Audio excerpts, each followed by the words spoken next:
Hello সবাইকে, চলে এসেছি আজকে একটা নতুন ব্লগ নিয়ে। এই যে আমি দাদা রেডি হয়ে বেরিয়ে পড়েছি, দেখতে পাচ্ছ।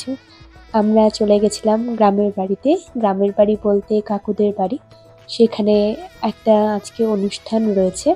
অনুষ্ঠান ঠিক নয়, একটা বিয়েরই রিচুয়াল, সেটা হচ্ছে কাঁসাই তোলা।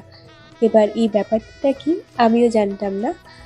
তো তোমরা ভিডিওর সাথে থাকো, দেখতে পাবে। প্রথমে দেখতে পাচ্ছ কাকিমা এখানে আমাদের কুলদেবতাকে পুজো করে দিচ্ছে।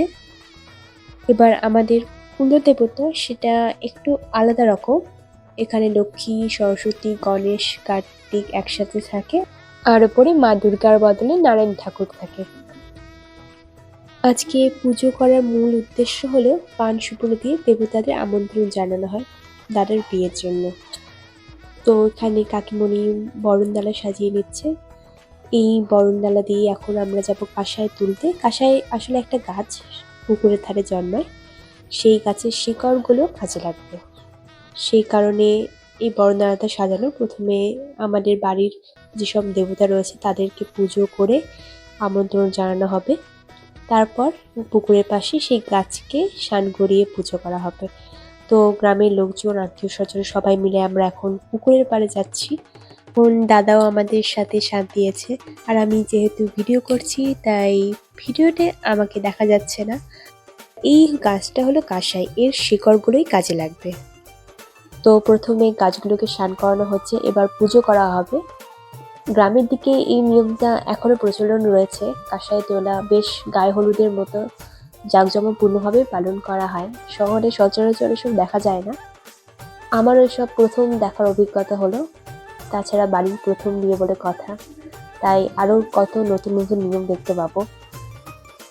এখানে দেখতে পাচ্ছ দিদিরা সেই গাছের শিকড়গুলোকে কেটে নিচ্ছে। এই শিকড়গুলোই মূলত কাজে লাগবে। সেগুলো হচ্ছে গায়ে হলুদের দিন হলুদের সাথে মিশিয়ে বরকে লাগানো হবে। এই কাঁসাই তোলার অনুষ্ঠানটা গ্রামের মধ্যে বিবাহ সূচনা পর্ব বলা যেতে পারে।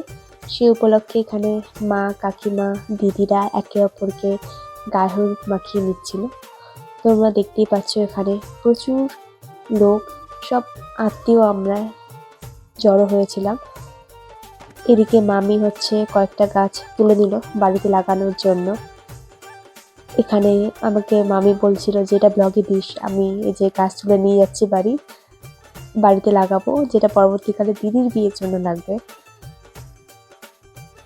তারপর আমরা সবাই কাকুর বাড়ির উদ্দেশ্যে রওনা দিলাম।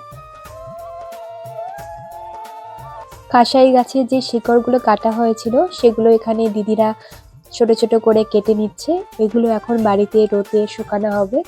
1 সপ্তাহ শুকানোর পর গায়ে হলুদের দিন এগুলো গায়ে হলুদের সাথে দাদাকে মাখানো হবে। আর এদিকে প্রথমে কাকিমা খই বেজে নিচ্ছে।